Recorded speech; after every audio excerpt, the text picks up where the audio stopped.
इस कार्यक्रम के पुण्यार्चक हैं श्रुत संवर्धक समूह गुरु भक्त परिवार, श्री चंद्रदीप जी आगरा, श्री नितिन काला हैदराबाद, श्री विकास जैन इंदौर, श्री मानस जैन टीकमगढ़, श्री दिनेश जैन अल्ली टीकमगढ़, श्री राजीव जी जैन सहारनपुर, श्री नवीन जी छतरपुर, श्री शिवम श्रेयांश जैन भिंड, श्री उदित जैन तन्मय जैन सहारनपुर, श्री हैप्पी भैया शानगढ़, श्री शशांक जैन आरा बिहार, श्री प्रवीण जैन आगरा, श्री नितिन कासलीवाल औरंगाबाद, डॉक्टर श्री अक्षय जैन, डॉक्टर मनीष बोथरा जयपुर, श्री अक्षत जैन सहारनपुर, श्री आदित्य जैन बेगमगंज मध्य प्रदेश, श्री पदम चंद जी बाकलीवाल, नितेश जी बाकलीवाल, सोनाली जी बाकलीवाल, निर्जरा जी बाकलीवाल, ज्योति बाकलीवाल निवासी Abu Dhabi, doctor Akshay Jaipur, Manish Bothra Jaipur.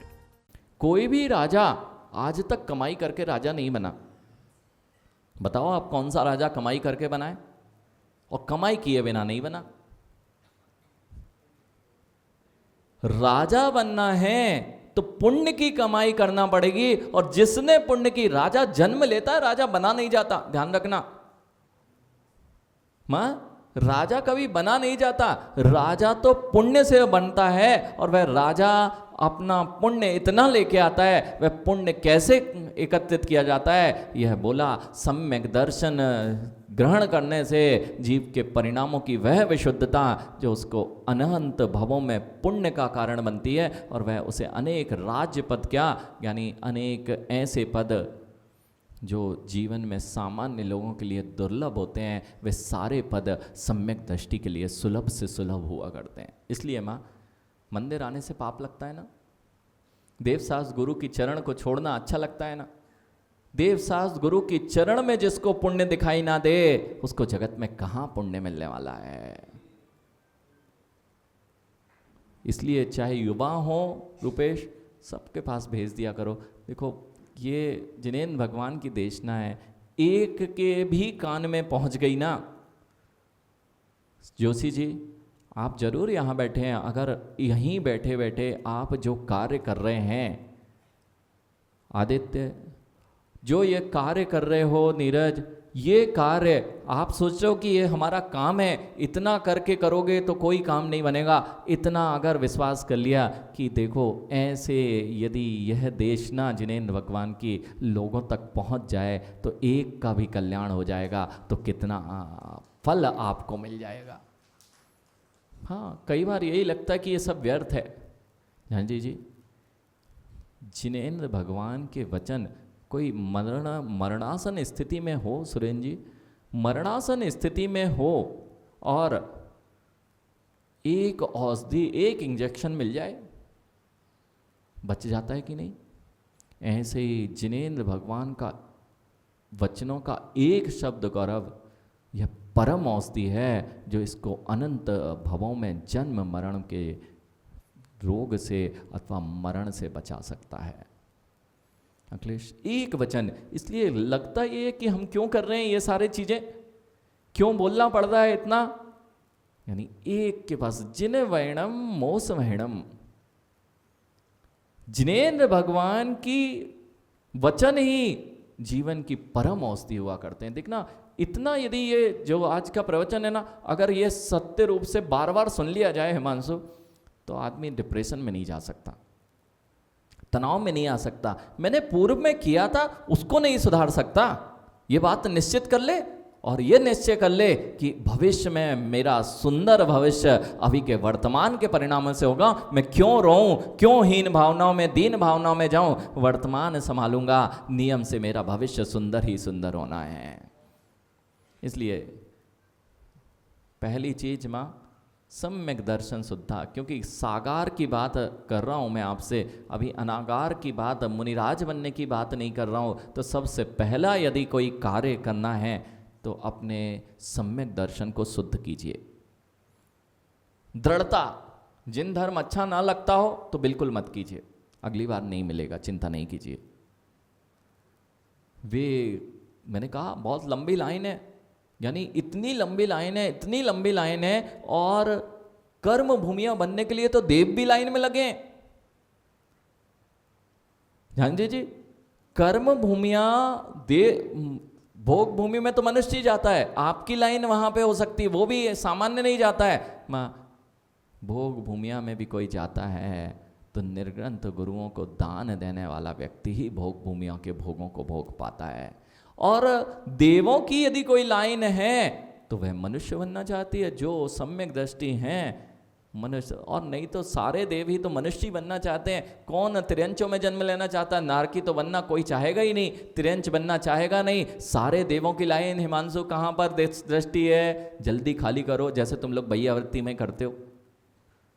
हाँ यानी भैयावृत्ति में अखिलेश ये आते हैं तो पीछे वाला जैसे ही बैठा, भाई साहब उठो, मनीष जैसे ही आप बैठे पैर दबाने और पीछे से आया भैया हटो, ऐसे ही माँ पीछे बहुत लंबी लाइन है, तुम मनुष्य पर्याय में आ गए, पीछे वाले बैठे भैया खाली करो। हम लोग लाइन में हैं, देव पर्याय के जीव लाइन में हैं, तो असंख्यात जीव अणुव्रती बनकर, यानी कितने? स्वयंभू रमण दीप और समुद्र में माँ असंख्यात त्रियंच ऐसे हैं जो अणुव्रतों का पालन करते हैं। वे सब पूर्व में तो वो देव में जाएंगे, लेकिन नियम से वे मनुष्य की लाइन में हैं, फिर महाव्रती बनेंगे और वहाँ से मोक्ष प्राप्त करेंगे। अब देख लो किसकी सीट कितनी रिजर्व है। नहीं तो सुरेंद्र जी, काला जी, लोगों की ये पदों की सीटें रिजर्व करने की तो होड़ लगी है, कहीं जिन धर्म की सीट ना खिसक जाए। मनीष, पता चला ये कमेटियों की सीटों की तो होड़ लग रही कि ये सीट ना चली जाए, मेरे से ना छूट जाए। आपकी बात नहीं कर रहा हूं मैं, तो जो ऐसी दिखाई दे रहा है जगत में, राजन जी ऐसा दिखाई दे रहा है इस होड़ में, कहीं पता चला मनुष्य पर्याय की सीट ही खिसक गई।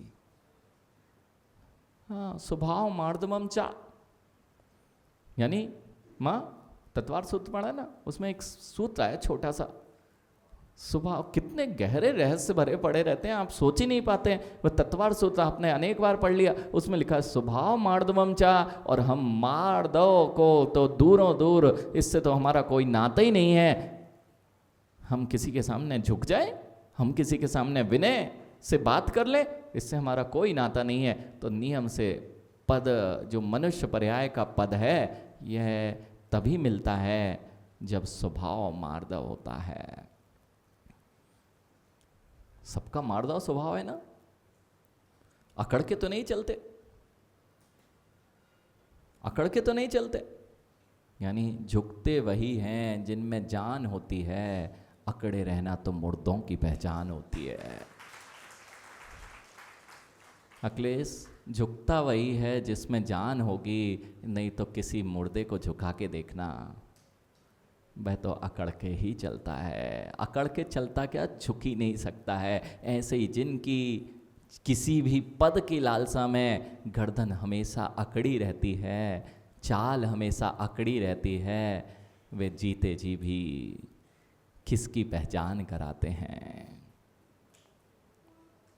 माँ, चाहे बहू के सामने नहीं झुक रहे हो, वो भी अकड़ना ही है।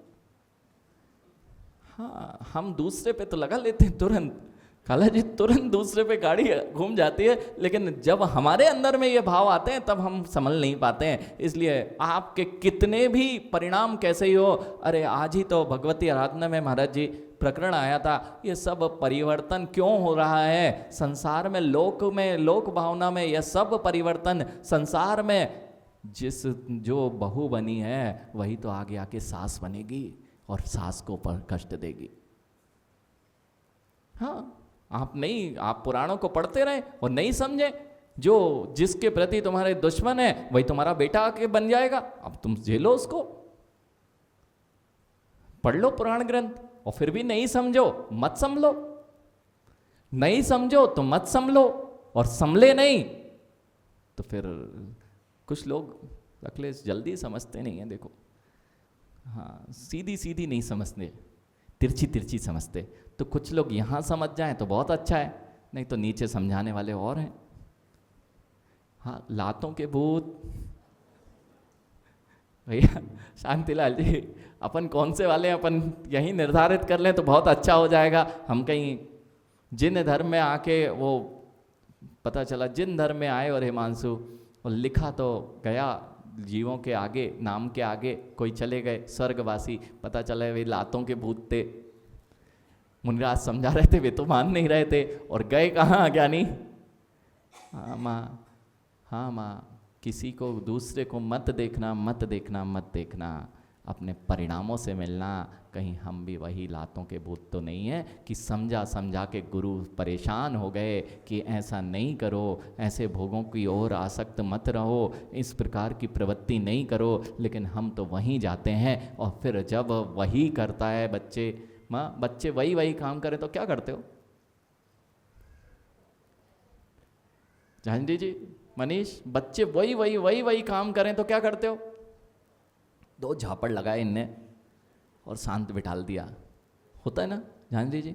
उपद्रवी बच्चे होते तो ऐसे ही होते हैं। तो जो झापड़, यहाँ मुनिराज झापड़ नहीं लगाते, लेकिन कर्मों की व्यवस्था ये है माँ कि ये तो समझा रहे हैं अपने जीवन में सम्यक दर्शन को धारण करो, असंयम भावों को छोड़ो। कम से कम जिन कुलों को सुरक्षित रखना है तो पंच अणुव्रतों के अभाव में अपना समाधि मरण किए बिना मत चले जाना।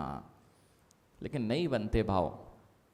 रोज बोल रहे हैं कि भैया अभिषेक पूजन मत छोड़ो। यानी कौन सा जीवन में काल आएगा जब ऐसे मंदिर में चरण रखने के भी तुम्हारे पास पुण्य हो पाएगा?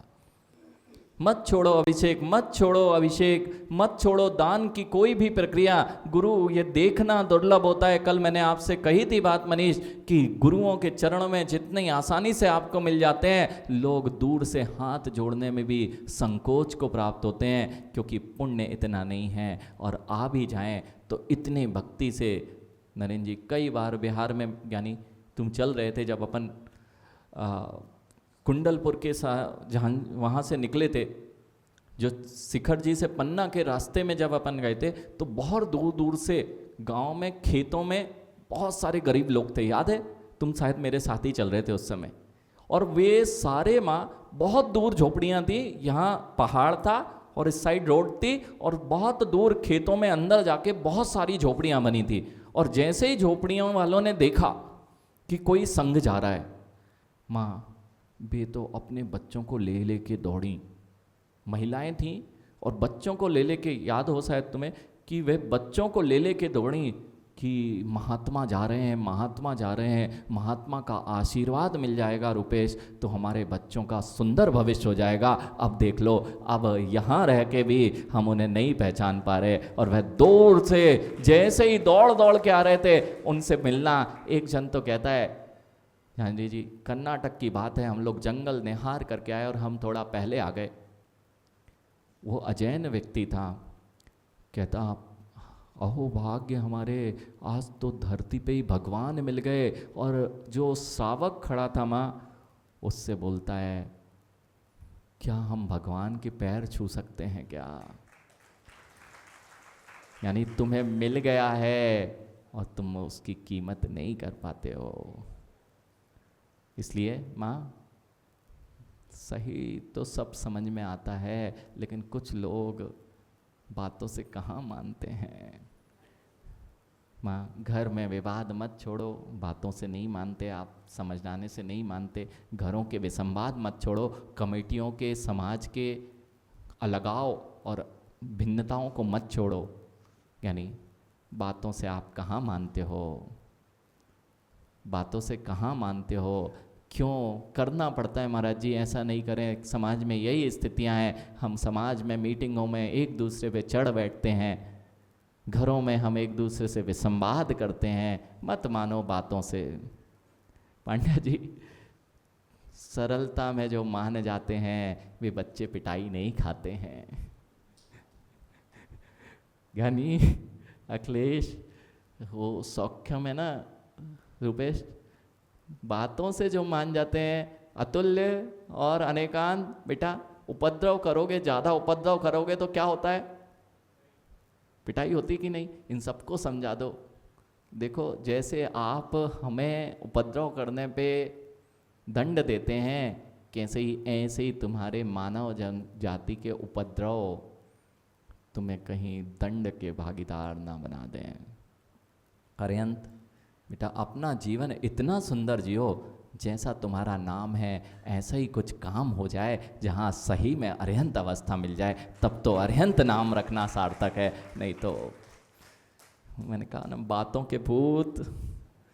नवीन जी जो नहीं समझ रहे इतना समझाने पर भी और वही करते मिलते हैं, यानी वे ही तो दुर्गतियों में जाके माँ नरकों की वेदना डराने के लिए नहीं है। आप देख लो ना, दंड बच्चे को दिया ना, उपद्रव करने पर दंड दिया ना, ये वास्तविकता है। अगर बहुत उपद्रव किया तो शासन दंड देने खड़ा है। ऐसे ही व्यवस्था कर्मों की है, हम नहीं मानते हैं। असंयम भावों में जीवन जीते हैं, सम्यक से च्युत होकर जीवन जीते हैं। नियम से नरकों की वेदना में जब दंडे पड़ते हैं तब याद आता है मैंने कुछ गलत किया था। और उस समय भी याद आ जाए तो मैं तो सोचता हूँ बहुत अच्छा है, लेकिन उपद्रवी तो उस समय भी कहाँ मानते हैं। और कितनी बार खाए हैं, आपने नहीं हमने भी। हाँ, हम थोड़ी ना छूते हैं ज्ञानी, यहाँ पंचम काल में बैठे हैं, उसका काम ही है कि उपद्रवी थे। बस ये समझ लिया, पिछले उपद्रवों को तो शांत नहीं किया जा सकता, इस बार उपद्रव नहीं करेंगे तो आगे काम बनाता रहेगा। अब कितने लोग मान रहे हैं कि उपद्रव नहीं करेंगे?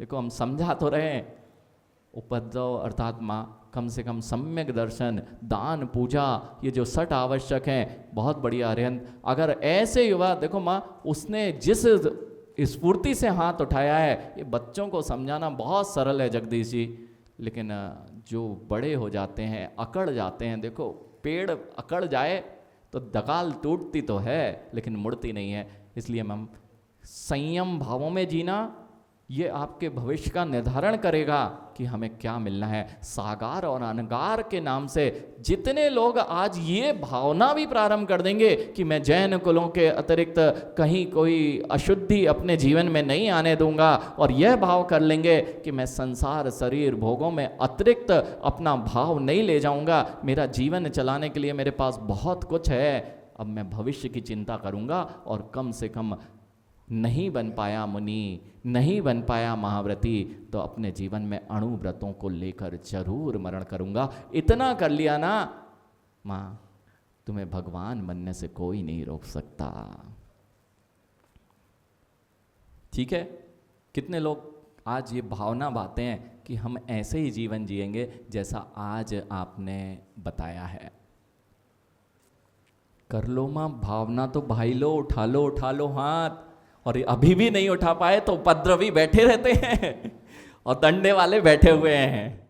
इस कार्यक्रम के पुण्यार्जक थे श्रुत संवर्धक समूह गुरु भक्त परिवार, श्री चंद्रदीप जी आगरा, श्री नितिन काला हैदराबाद, श्री विकास जैन इंदौर, श्री मानस जैन टीकमगढ़, श्री दिनेश जैन अल्ली टीकमगढ़, श्री राजीव जी जैन सहारनपुर, श्री नवीन जी छतरपुर, श्री शिवम श्रेयांश जैन भिंड, श्री उदित जैन तन्मय जैन सहारनपुर, श्री हैप्पी भैया शानगढ़, श्री शशांक जैन आरा बिहार, श्री प्रवीण जैन आगरा, श्री नितिन कासलीवाल औरंगाबाद, डॉक्टर श्री अक्षय जैन, डॉक्टर मनीष बोथरा जयपुर, श्री अक्षत जैन सहारनपुर, श्री आदित्य जैन बेगमगंज मध्य प्रदेश, श्री पदम चंद जी बाकलीवाल, नितेश जी बाकलीवाल, सोनाली जी बाकलीवाल, निर्जरा जी बाकलीवाल, ज्योति बाकलीवाल निवासी Abu Dhabi, doctor Akshay Jaipur, Manish Bothra Jaipur.